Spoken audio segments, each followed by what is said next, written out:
महर्षि उड़िया बाबा को भी एक उपासक ने प्रश्न किया था कि महाराज जी, मन कैसे रुके? तो उड़िया बाबा ने उत्तर दिया, नियम पालन से। यदि हम नियम पर दृढ़ रहें तो मन हमारा क्या कर सकता है? नियम तो परमात्मा देखता है। हम लोग नियम पर दृढ़ नहीं रहते, इसी से हमारे देश की दुर्दशा है। संध्या वंदन तक का नियम जाता रहा है। भजन करने के लिए नियम की बड़ी आवश्यकता। हाँ, बड़े नियम की आवश्यकता है। तो जैसे प्रातः काल से सायंकाल तक की हर व्यक्ति की अपनी एक दिनचर्या होनी चाहिए। ऐसा नहीं कि आज हम 4 बजे उठे, कल 7 बजे उठे, पर फिर मन को आप कंट्रोल नहीं कर पाएंगे। मन के लिए एक दिनचर्या होनी चाहिए कि हमको 10 बजे सोना है, 4 बजे उठ जाना है। तो फिर 4 से 4:15 नहीं होना चाहिए, 4 बजे उठ जाना, ऐसा नियम बना ले। और उठ करके हमको थोड़ी देर नाम जप करना है, थोड़ी देर हमें वाणी जी का गायन करना है, थोड़ी देर हमें ध्यान, एक अपनी दिनचर्या। फिर हम अपने संसार के कार्य के नियम, जो संसार के कार्य हैं, उनको भी करते हुए भगवान को समर्पित करें। जैसे जो पद में है, जो आपको राष्ट्र सेवा मिली है, जो आपको समाज सेवा के पद मिले हैं, या आपको जो घर की सेवा के कार्य मिले हैं, उनमें बहुत धर्म पूर्वक आचरण होना चाहिए। अगर आप अधर्म आचरण करते हैं, अपने पद का दुरुपयोग करते हैं, तो आप सुबह जग करके थोड़ा माला चला लीजिए, फिर भी आपका कल्याण नहीं होगा, क्योंकि आप अपने पद का, अपने सेवा का दुरुपयोग कर रहे हैं। जैसे हम जानते हैं कि अधर्म आचरण है, ये अधर्मी है, हमें पता है दोषी है, और वो हमको कुछ धन दे देता है, और हम उसको मुक्त करवाने की बात सोचते हैं, और जो निर्दोष है उसको फंसा देते हैं। अब तुम चाहे जितना माला चलाने की कोशिश करो या दान पुण्य करो, वो तुम्हारा अधर्म आचरण, वो अधर्म का धन तुम्हें सतमार्ग में नहीं जाने देगा। नियम लेना चाहिए कि जिस पद में है, जिस धर्म में है, जिस कर्तव्य में है, चाहे कुछ भी हो जाए, हम अपने कर्तव्य से विमुख नहीं होंगे। जितना जप महान है, उतने कर्तव्य महान है। दोनों बातें समझना है। जब माला फेरा और इसके बाद बेईमानी, अधर्माचरण, इनका कोई नियम नहीं है कि हमें कैसे चलना है, तो वो माला काम नहीं कर पाएगा, क्योंकि उसका तभी सत्य भाव माना जाएगा माला जपला जब धर्माचरण है। धर्माचरण नियम से। बोले वो बड़े कट्टर नियम वाले हैं, उनको घूस नहीं, आप उनको भयभीत करके नहीं काम करवा सकते, प्रलोभन में काम नहीं करा सकते। ये हमारी गृहस्थी है ना, तो गृहस्थी के पालन के लिए धन चाहिए, और धन के लिए हम धर्म को आगे रखें, धन को नहीं। धर्म को, हमारा कर्तव्य क्या, प्रायः जैसे पूज्य बाबा ने कहा, आज हमारे देश में बहुत दुर्दशा हो रही है। दुर्दशा हो रही, क्यों? क्योंकि सब अपनी जगह से गलत हो रहे हैं। अगर अपनी जगह हम ठीक रहे तो हमारी दुर्दशा नहीं होगी, हमारा भजन कम होगा, लेकिन हम धर्म से चल रहे हैं तो हम विजयी होंगे। हम भगवान को प्रसन्न कर सकते हैं, क्योंकि हमें जो कार्य मिला है वो भगवान का ही कार्य, सृष्टि भगवान का कार्य।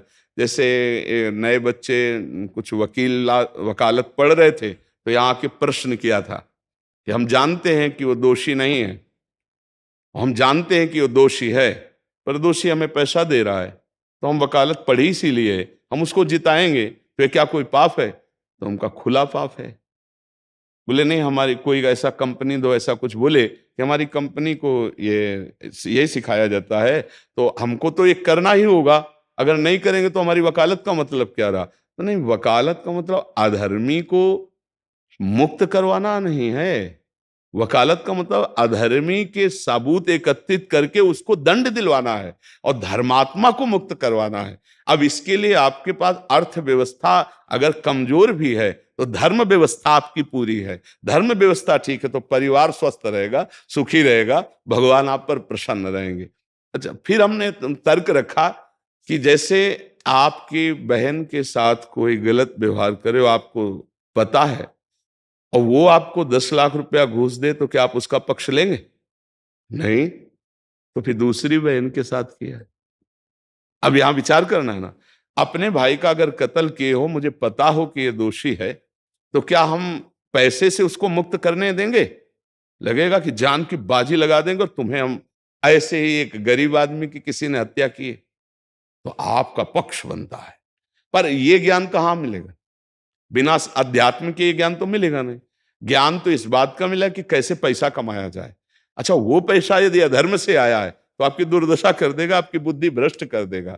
तो जो बाबा कह रहे हैं कि आज हमारे समाज की बड़ी दुर्दशा हो रही, उसका कारण यही है कि हमें अध्यात्म का ज्ञान नहीं, हमें धर्म का ज्ञान नहीं, और बड़ी बड़ी गलतियां हो जाती है। बिल्कुल पता है आदमी निर्दोष है और हम धन के प्रभाव से उसको दंड दे देते हैं। वो दंडा भगवान जब आपको पलट कर देंगे तो आप सह नहीं पाओगे, उसका परिणाम बहुत बुरा होता है।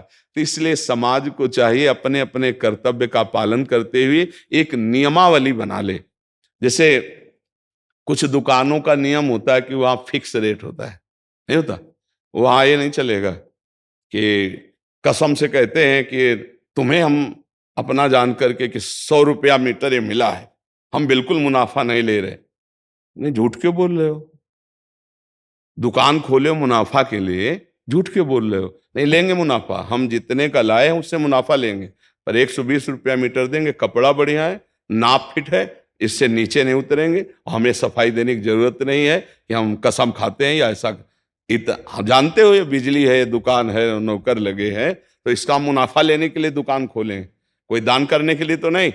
तो सबको पता है मुनाफा लेगा, लेकिन एक फिक्स दाम, उसे 10-20 रुपया का मुनाफा लेकर के हम उसको बेच रहे हैं। लेकिन झूठ क्यों बोले? बोले झूठ के बिना धंधा नहीं चलता। नहीं, ऐसा नहीं है।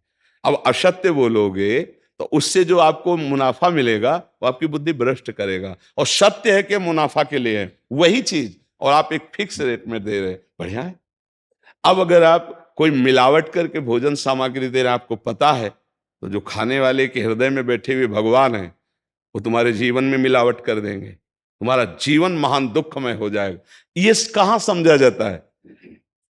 एक आदमी सिंथेटिक दूध बना रहा है, उससे कहो ये अपने बच्चे को पिला, नहीं पिलाएगा।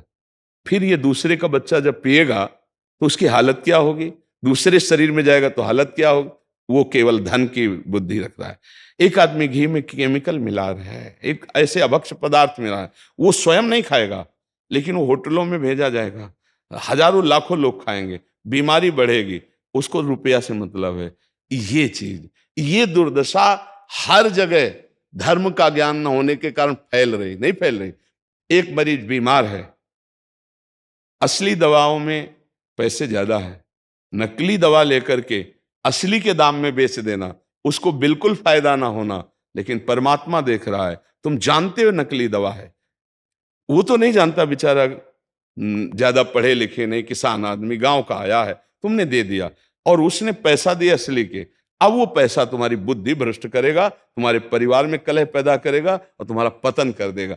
ऐसे हर डिपार्टमेंट में, हर विषय में यदि हम अपने धर्म से चले, अपने सत्य से चले और थोड़ा भी भजन होगा, वो आपको उत्तम गति प्रदान करेगा। पर ऐसा कहां समझ में आ रहा? अध्यात्म के बिना भला ऐसा समझ में आएगा? तो इसीलिए कह रहे हैं हमारे देश की दुर्दशा हो रही। पूर्वजों में पहले यह था कि हमारा धर्म नहीं जाना चाहिए चाहे प्राण चले जाएं, हमारा चरित्र नहीं जाना चाहिए चाहे सर्वस्व नष्ट हो जाए। आज इसकी कोई परवाह नहीं, तो उसी से बुद्धि भ्रष्ट हो जाती है, जीवन एक पशुवत आचरण वाला हो जाता है, और वो अपने को बड़ा सुखी समझने लगते हैं कि हमारे पास बड़ा वैभव है। लेकिन प्यारे, उस दिन को याद करो जिस दिन तुम्हारा आखिरी समय होगा, ना तुम्हारा फार्म हाउस जाएगा, ना महल तुम्हारा जाएगा, ना बैंक बैलेंस जाएगा, ना कोई व्यक्ति, और ना ये शरीर। अब तुम्हारे कर्म तुमको भोगवाएंगे। उस समय की कौन याद करता है?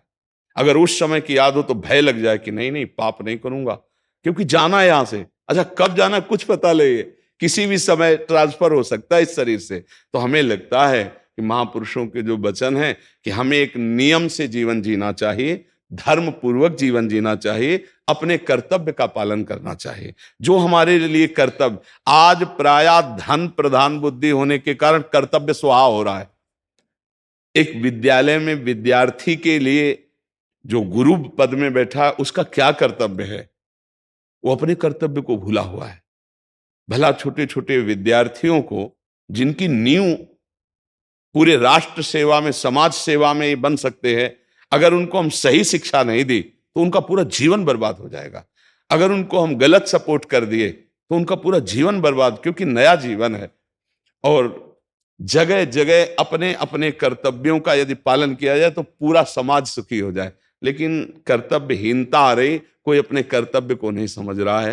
तो यही बात महापुरुष जनों को दुख लगता है कि अगर सब अपने कर्तव्य का पालन करें, धर्म का पालन करें, भगवान का नाम जप करें तो सब सुखी हो जाए। सुख सब चाहते हैं और आचरण दुख वाले करते, इसीलिए सुख नहीं मिल रहा है, परिणाम में हमें दुख मिल रहा है। सच्ची मानना, वो रुपया पूरे परिवार में अशांति पैदा कर देगा। और धर्म पूर्वक 100 रुपया लाओगे और 4-5 परिवार के बैठ के नमक रोटी खाओगे, आनंद से सोओगे, बड़ा प्यार रहेगा, भगवान की कृपा रहेगी। पर ये बात समझ में नहीं आती है। तो ये वृत्ति अगर छोड़ी ना जाएगी तो कुछ भी कर लो, कहीं भी दान पुण्य कर लो, लाभ नहीं मिलेगा। अगर दान देने की बात कही गई है तो धर्म पूर्वक कमाए हुए धन से। अगर आप मेहनत से कमाए हो ना, 10 रुपया दे दोगे ना, तो 10 रुपये का वो आटा लाके अगर 2 रोटी खाएगा तो खूब वजन होगा।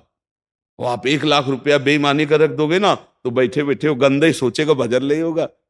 उसका गंदा सोचना और आपका गंदा करना, दोनों मिल करके, उसके कारण भी तो आप बने ना, तो आपका ही पतन हो जाएगा। उसको तो भगवान बचा लेंगे क्योंकि भगवान की शरण में है। तो मुझे लगता है अधर्म के धन से कभी किसी को लाभ नहीं मिलता। तो अपने कर्तव्य का पालन करते हुए यदि नाम जप किया जाए तो बहुत जल्दी हमको लाभ प्राप्त हो जाए। बहुत सुंदर, मतलब ये चर्चा होती है, अगर आप लोग इसको धारण कर लें तो निहाल हो जाएंगे। सच्ची कह रहे, ये जो बातें हैं ये बहुत सुंदर जीवन को पुष्ट करने वाली हैं, पर आप धारण कर लें तो बात है।